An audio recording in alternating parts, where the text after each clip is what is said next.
Salut les amis, aujourd'hui j'essaye la Light de chez Ozone qui est en fait la Photon en version plus légère. Donc décollage de Lambarnier au-dessus de Gourdon. Donc pour info c'est la taille ML 90-105. Donc première transition au niveau de Cavilor. La voile est assez facile rapidement, tout de suite je me sens bien dessous.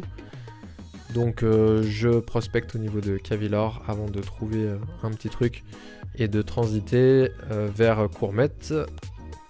La transition se passe bien, la voile plane vraiment bien, j'arrive au-dessus du plateau.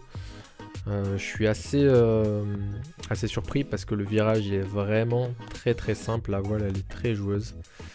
Je bascule derrière au niveau de Naouri. On était contré par un petit peu d'est, mais il n'était pas hyper gênant. Donc à chaque fois je trouve des petits relais qui me permettent d'avancer. Au niveau du Baoud des Blancs, Baoud des Noirs. Et ensuite j'arrive au niveau de Saint-Janet. À Saint-Janet, je me refais bien au niveau du Baoud. Et je bascule au niveau du Baoud de la Gode, au-dessus du décollage du Baoud de la Gode. Et puis je décide de faire demi-tour. La voile est vraiment très stable, même accélérée.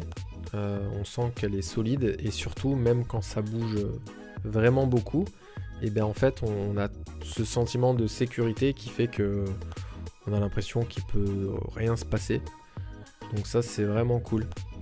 Le retour est assez particulier puisqu'on avait de l'est devant et derrière, vous voyez la fumée qui arrivait de l'ouest. Donc il fallait rester prudent. Par moment, j'avais l'impression d'être contré. Donc je passe plutôt par devant sur le retour. Je trouve une belle pompe là avant le plateau de Courmette, ce qui me permet de monter et de pouvoir vraiment transiter directement vers Cavilor sans avoir à passer par le village de Gourdon. Donc ça porte bien. Là on a des beaux thermiques qui sont pas matérialisés aujourd'hui par des nuages.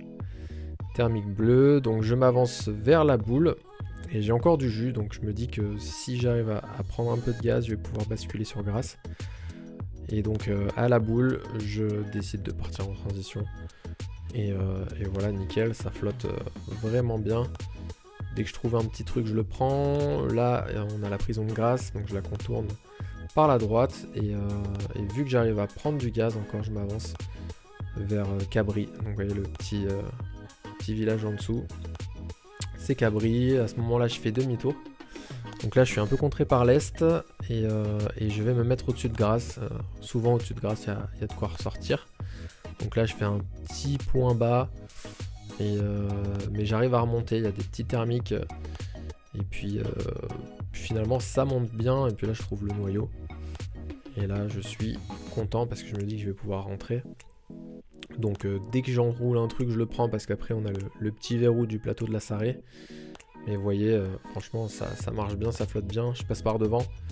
Je me dis que je vais passer par les antennes du Rouret avant d'aller me poser. Et donc c'était un vol qui était assez cool. Au-dessus de latéraux je fais des petits 3-6 pour essayer de tester un peu la voile. Et puis voilà, après je finis par me poser. Donc pour récapituler, cette voile elle gonfle très bien, elle a une prise en main assez rapide, un virage souple et efficace. Pour enrouler de petits noyaux c'est vraiment cool. Je pense qu'elle plane autant qu'une Photon, c'est pas facile à dire mais en tout cas ça doit pas se jouer à grand chose. De toute façon c'est la même voile, c'est juste les matériaux qui changent. Mais le plus important c'est ce sentiment de sécurité, même quand ça brasse, ce qui permet de garder de l'énergie mentale et pas avoir peur de se la prendre sur la tête. Ça reste une voile destinée à des pilotes qui volent déjà en C ou en C2 ligne, qui ont vraiment beaucoup volé avec leur B+, et qui veulent passer un cap sous une voile performante avec une super sécurité. Si la vidéo vous a plu, n'hésitez pas à vous abonner, vous pouvez me retrouver aussi sur ma chaîne Instagram sur Sébastien Nash, où je poste pas mal de stories de mes vols. Allez, je vous dis à bientôt, ciao!